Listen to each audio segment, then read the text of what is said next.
Hola, soy la Basmati de nuevo con vosotros, o lo que queda de Hila, en estado catatónico después de los exámenes. ¡Oh! Soy como Nosferatu o Frankenstein. Bueno, a ver, hoy voy a contar. El otro día os conté un trozo de toga púrpura que se supone era del emperador y que había sido encontrado en unas termas en el sur de UK, ¿no? Y hoy os voy a contar porque hay publicaciones, cada una de ellas ha elegido sus 10, digamos, o sus 7, algunas cada uno un número, otras sus 14, digamos, top manta, ¿no? ¿Cuáles han sido digamos, los hallazgos de ese grupo de personas, los que más les han gustado, ¿no? Y entonces yo a su vez estoy haciendo una especie de selección de noticias de 2024, las cuales me han parecido interesantes. Hoy os voy a contar una de ellas, que no es que tenga una particularidad muy especial, pero me ha resultado llamativa. Así, la he titulado, esperad, se me cae. La he titulado Hallan en Mallorca un pecio romano del siglo V después de Cristo con liquaminis flos. Digo yo, ¿qué será liquaminis flos?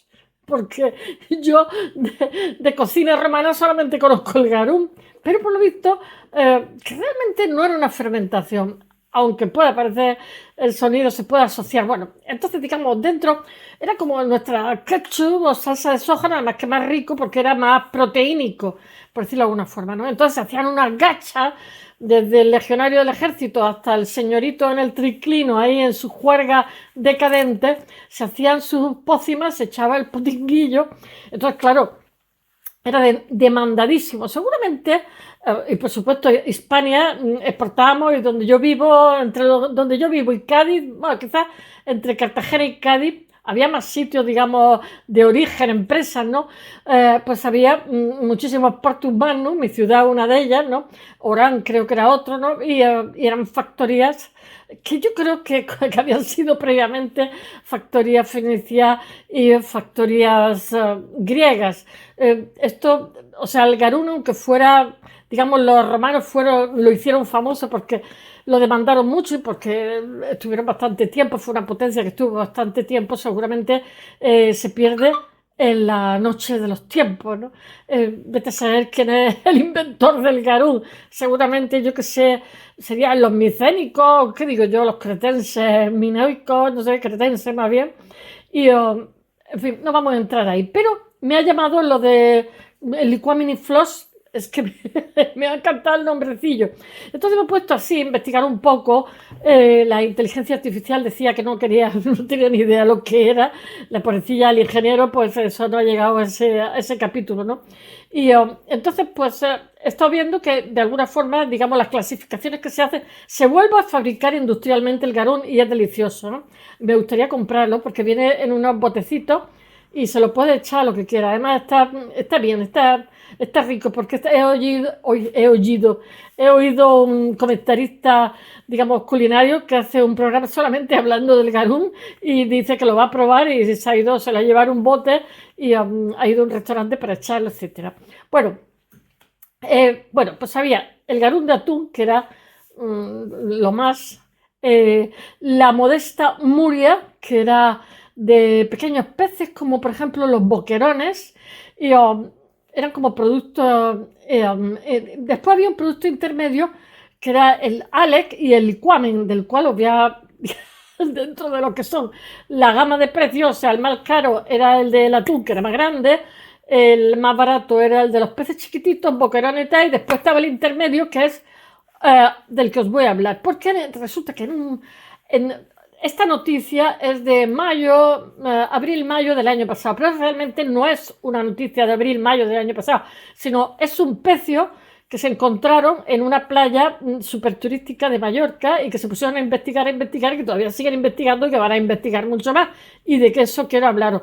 Y resulta que de sus tirajas, que además son originalísimas, porque no se han visto otras como ellas, pues encontraron, han necesitado, digamos, otras disciplinas para ver qué es lo que llevaba, qué contenía este barco en su interior, que además estaba todo bastante bien conservado, teniendo en cuenta que debe tener como 1700 años aproximadamente, porque calculan que es, no saben bien, aproximadamente suponen que es entre el siglo III, siglo IV o el siglo IV, siglo V, más o menos, están datándolo por esa fecha, final del Imperio Romano, antes, digamos, de la descomposición del Imperio Romano de Occidente, y además, aunque os parezca curiosísimo, ya en esta época se funcionaba a base de logos para decir, digamos, que esto es de una calidad máxima, etcétera. O sea, todo en la tapa me parece que llevaba un crismón no se sabe si es porque tenía algo que ver con tema eclesial o simplemente que era para decir que era de muy buena calidad. Y después, digamos, el logo era, la firma de la empresa era Ausonia y Alumnis o algo así. Ausonia es como se le conocía a Italia, ¿no? Ausonia Alumni. Pero todo esto se ha llegado a la conclusión que proviene, seguramente era el lugar donde iba a ser enviado, proviene de la factoría, digamos, a la zona y tal de Cartagena, Cartago Nova. Y bueno, y diciendo estas palabras, voy a ver si os cuento. Bueno, os puedo decir también en esta síntesis que os estoy haciendo que, como se ha conservado también, se ha visto, por ejemplo, que el casco del barco era de pino, pero sin embargo las cuadernas y todo esto estaban hechos en madera mucho más dura, o sea, todos, digamos, los elementos que van a sufrir más embate, porque llevaba remos, llevaba vela, etcétera, está hecho de una madera más dura, como por ejemplo el laurel, el olivo. En mi cortijo había muebles de olivo y os puedo asegurar que eran más duros que la pata perico. O sea, además, con el tiempo ganaban. Yo no sé cuántos olivos necesitarían. Si se echaba una mancha, lo limpiabas con estropajo y todavía estaba lleno de vetas por todos sitios. Vetas, vetas, vetas. Los cortijos andaluces son de muchas veces que tenemos olivos por todos sitios. No sé por qué. Y bueno, con el tiempo eran todavía más bonitos que, o sea, vendimos el cortijo, era un cortijo grande y allí se quedaron los muebles. No sé por qué somos así, como si fuéramos multimillonarios. Hoy pienso que es un disparate, me tenía que haber quedado con ellos. Pero quiero deciros que es una madera poderosa, durísima. Y entonces, pues el barco también, en todas las tinajas que llevaba de arcilla rellena con aceituna y a su vez esto iba... Las aceitunas llevaban un derivado del vino, no sé si sería vinagre, en fin, llevaban también aceite, llevaba todo un cargamento, digamos, de alimentación que provenía de Cartagena. Y entonces lo que habían hecho para, digamos, para que no se golpearan con los avatares del mar, el traqueteo del mar y tal, pues le habían puesto ramas de olivos, todo, digamos, una serie de farfollas que decimos aquí alrededor para amortiguar el traqueteo del viaje, el traqueteo marino. Y no sé qué más cosas, no me acuerdo, pues que la conclusión, este artículo ha sido publicado y la conclusión es que han sido tantas las sorpresas y tantas las cosas que han hallado que van a seguir haciéndolo y van a ver también el contexto de alrededor, a ver si hay más cosas, porque además está todo bastante bien conservado, teniendo en cuenta que tiene 1700 años por ahí y es sencillamente, bueno, un hallazgo maravilloso y además de eso, ya os digo, en una playa concurridísima y súper turística de Mallorca. Voy a ver si os lo cuento un poquito. Es una noticia, ya os digo, que una publicación la ha señalado como de las más significativas dentro de lo que fue 2024 y yo recupero esa noticia porque me parece maravillosa. Bueno, le han llamado Ses Fontaneles en catalán, en mallorquí. Fue hallado por primera vez en 2019. Lo que pasa es que el año pasado, digamos, se publicaron porque necesitaron. Una cosa es encontrarla, hallarla e inventariar y otra cosa es sacar conclusiones. Entonces, este barco, al tener, digamos, tantas cosas, pues han tenido que someterlo a muchísimas pruebas y han tenido también que tocar las puertas de, digamos, de otros especialistas en otras disciplinas y después, digamos, han hecho, en artes que lo llamamos catálogo razonado, yo no sé cómo se llamará aquí, memoria o no lo sé, digamos, han tenido que digerir y metabolizar todo todos estos hallazgos. Bueno, fue hallado en una de las playas turísticas, voy a contaros la noticia, que viene de 2019, pero que en 2024 fue, digamos, cuando se hizo público todas las conclusiones de este hallazgo y que van a seguir investigando. Fue en una de las playas más turísticas de la isla de Mallorca y, bueno, simplemente pues quedaron alucinando porque fue un hallazgo excepcional. También tengo que decir una cosa del fondo marino. El mar está sometido a muchísimas corrientes, no es nuevo lo que os voy a contar, pero también está sometido, digamos, a la mano del hombre, que hacen, digamos, ¿cómo se llama? Puertos deportivos, infinidad de cosas, pero también tienen corrientes, tiene tormentas, tiene resacas, etcétera, etcétera. Yo vivo en la orilla del mar, ahora más todavía en la orilla del mar, y me sorprende muchas veces las cosas después de una tormenta están en la orilla, ¿no? Hay zapatos, hay ropa, hay unas cosas que digo, todo esto lo tiramos, no sé. Bueno, lo que quiero deciros es que vosotros diréis, ¿y cómo es posible que un barco que está en la orilla o sea, un barco, un pecio romano de 11.700 años, la hayan descubierto ahora? Pues mirad, muchas veces muchas veces no suelen estar sobre el lecho, que suele estar enterrado en la arena, y algunas veces, digamos, pasa desapercibido, pero sin embargo, después de una tormenta, digamos, sale al aire, o sea, se ve, pero puede tirarse muchísimo tiempo enterrado en la arena y la gente nadando por allí como pescado y sin darse cuenta que están encima de algo maravilloso. El hecho real es que la han recuperado, han analizado la madera, todo lo que es la embarcación, las cuadernas, todo, y bueno, y han sacado conclusiones y van a seguir investigando. Continúo, entre los primeros objetos recuperados por los arqueólogos subacuáticos que exploraron el navío, sabéis que hace poco ha sido el Mazarrón de él que ha salido, se encuentran las ánforas, un conjunto de ánforas que además solamente son súper originales porque no hay ninguna que se parezcan a ellas, que es de la antigüedad tardía, que se ha datado a finales del siglo III hasta el siglo IV o siglo VII. Bueno, todas ellas están selladas con tapones que llevan un crismón, que os lo he dicho, que no saben si que tiene que ver con algo eclesiástico o que es un logo de calidad, un anagrama con el nombre de Cristo. Este elemento, pues el vino, no sé si sería para la Eucaristía, la aceituna, etcétera, que se usaba para marcar objetos de uso cotidiano y a la vez se utilizó en este caso para destacar lo que era la calidad del contenido de las ánforas, o sea, se ponía ahí un crismón para decir, esto es de primera.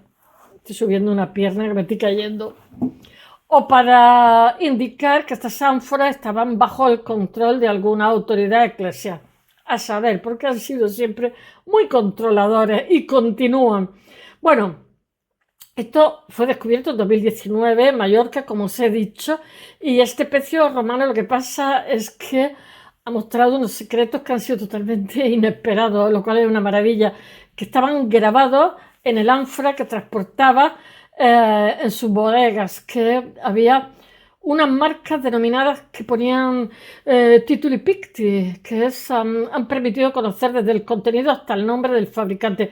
Gracias a estos hallazgos, este barco, este pecio, se ha convertido en un ejemplar único en todo el Mediterráneo, porque sus ánforas son súper originales. Qué curioso, vete a saber, algún artesano que había por ahí. Así como globuladas, así como muy orientales, ¿no? Para resolver el origen se diseñó una estrategia, siempre digo estrategia creativa, multidisciplinar que estudiábamos en Bellas Artes. Cuando tenías que hacer algo tenías que, antes de tener una estrategia, o sea, un plan. Nunca lo teníamos. Y después cuando acabamos decíamos, si hubiéramos hecho no sé qué. Pero bueno, es maravillosa la aventura del instinto. Bueno, ellos tenían una estrategia multidisciplinar, los del pecio, en la que se recurrió a, yo qué sé, a la petrografía, a la arqueología. Ya sabéis que en arqueología pues tienen que muchas veces tocar muchas puertas porque se encuentran cosas que no pertenecen a su disciplina y son complicadas, complicadísimas, son súper específicas, ¿no? Había que saber qué es lo que llevaban esas vasijas, ¿no? También se solicitó la colaboración, además todos estos especialistas son gente que están acostumbrados y que hacen publicaciones sobre el tema. ¿Cómo se llama? En residuos, especialistas en residuos orgánicos y botánicos para estudiar los restos de las maderas, de las plantas, etcétera, etcétera. Bueno, los resultados de toda esta investigación se publicó en ¿cómo se llama? Springer Link, que es como una plataforma de arqueología. Y lo que pasa es que ha mostrado luz sobre los misterios de lo que era increíble barco y algunos de los cuales parece que ya han podido resolverse, pero tienen otros todavía pendientes. Fijaros, desde 2019, que ahora mismo hace 6 años, han estado investigando, pero confiesan que no lo tienen todo resuelto. De hecho, los análisis petrográficos de la ánfora encontrada en el SES Fontaneles han desvelado el probable lugar desde el que zarpó, que ha sido Cartagena, la área de Cartagena. No es tan difícil porque Cartagena, Mallorca, no sé, está a pocas millas náuticas. Yo estaba en Benidorm, he vivido muchos años en Benidorm y estábamos a escasas millas náuticas de Ibiza. ¿No? A mí no me atraía ni lo más mínimo de Ibiza, todo ese boom, Ibiza, Ibiza. Bueno, ¿para quién la quiere?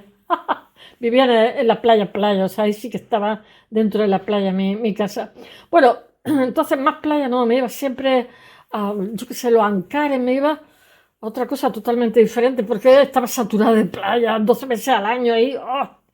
Bueno, el estudio arqueológico del contenido de la ánfora, cuyo tipo ha sido bautizado como Ses Fontaneles 1, porque no hay unas ánforas iguales a allá, y de las inscripciones grabadas, que es Tituli Picti, confirma que los recipientes contenían una salsa de pescado que se llama Liquaminis Floss. ¡Ay, tiene un nombre tremendo! O sea, un tipo de garum, de salsilla, de ketchup más baratito, elaborada principalmente con anchoa y en ocasiones con sardinilla. Bueno, todo el mundo tenía que comer, ¿no? Que solamente se puede comer atún. Bueno, la misma inscripción me pasa como los japoneses, ¿no? Dice ahí, con los sushi, los japoneses se comen al día la sopa miso, que es más basta que no tiene todo el día los sushi, la no sé qué de sushi, pues bueno, pues de vez en cuando. Bueno, las mismas inscripciones, lo que pasa es que identifican a los fabricantes de las ánforas como los Ausonius et Alumni. No, Ausonius et Alumnis. Ausonius sería como el italiano y los alumnos en Cartago Nova.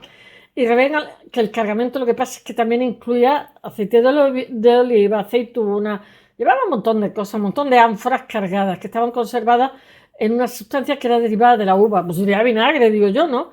Y había vino también de 4 tipos diferentes de ánfora. Hombre, esto es un cargamento, no sé, era un proveedor de, vete a saber quién, en Italia, supongo.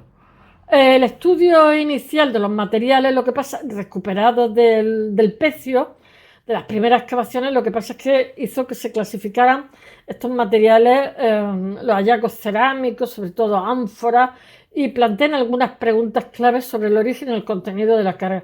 Para resolver estos interrogantes, lo que pasa es que se diseñó una estrategia analítica provisional que combinaba diversos métodos y técnicas, incluyendo, ¿cómo se llama? Os lo he dicho antes, análisis petrográfico, arqueológico, de residuos orgánicos, pues, todo, porque había todo por averiguar, así como el estudio de las diferentes maneras que constituían de las traviesas también y de otros restos vegetales que aparecieron allí en el barco, que era para que las ánforas, digamos, no se golpearan entre sí, entre lo que era, porque ya sabéis que la carga en un barco, yo he sido grumete accidental muchísimos años, por eso tengo esto, y entonces mi padre siempre decía que la carga en un barco tiene que ir bien distribuida porque si no puedes volcar.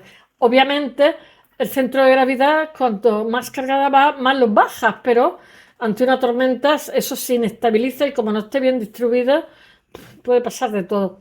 Bueno, de hecho, ¿cómo se llama? En estas travesías que se hacían, si había una tormenta muy fuerte, en ocasiones tiraban las cosas por la borda en la costa y después las recuperaban porque inestabilizaba, digamos, al barco y se trataba de salvar la vida primero y después la mercancía. Bueno, y de hecho es que lo estoy contando porque estudié Derecho Romano y recuerdo que había casos de esos que la gente decía, bueno, lo he encontrado, es tesoro, es mío, sí, pero es que yo lo tiré para salvar la vida y yo quiero mi mercancía.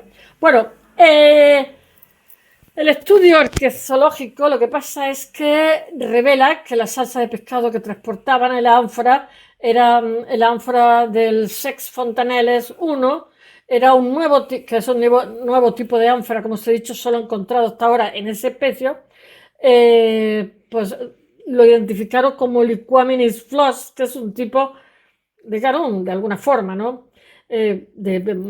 Cogían las tripas y tal y los dejaban un tiempo con sal, tenía su maceración, ¿eh? Y se elaboró con anchoas y, y con sardinas. Igualmente, olía a demonio, pero por visto era muy proteico y estaba rico. Las inscripciones identificadas, las inscripciones que había en las ánforas, pues identificaba a los fabricantes, que era Usoni et Alumni. Por otro lado, el italiano y los alumnos. Por otro lado, el análisis de residuos orgánicos aporta información sobre el contenido de las diferentes ánforas y, que llevaban, como os he dicho, productos animales posiblemente relacionados con la salsa de pescado, pero también derivados de la uva que podían haber sido utilizados como condimento, como conservante, montón de cosas. La ánfora de fondo plano, por su parte, lo que pasa es que contenía restos de aceite de oliva y en uno de los casos llevaban aceitunas que irían en vinagre, porque ponen un líquido derivado del vino, pues vinagre. No sé qué más contaros. Pues que el estudio de la madera que han empleado en la construcción del casco revela una selección cuidadosa de lo que fueron los recursos forestales de la zona. Se utilizó, como os he dicho, pino para los elementos longitudinales del casco, pino mediterráneo que tiene más nudos que un demonio, mientras que para las piezas más pequeñas relacionadas con el sistema de ensamblaje se eligieron maderas más duras, como lo he dicho, como el enebro, el olivo, el laurel, etcétera, etcétera. Y también se encontraron ramas de olivo y otras plantas herbáceas para amortiguar los golpes, para que no se destrozaran entre ellas, para como relleno de protección para la carga durante el viaje. Y todos estos resultados, lo que pasa es que sugieren que el barco transportaba una carga de salsa de pescado, liquamen y floss, que era precio medio, porque así tenía asegurado su venta, y que estaba hecho de boquerones y de sardinilla. Llevaba también aceite, llevaba vino, probablemente desde el área de Cartagena, en el sureste de la península ibérica, y el excelente... Se me va por otro lado. El excelente estado de conservación de la carga, así como la presencia de las inscripciones pintadas en la ánfora, lo que pasa es que hacen este pecio de este naufragio un hallazgo excepcional, único en el Mediterráneo.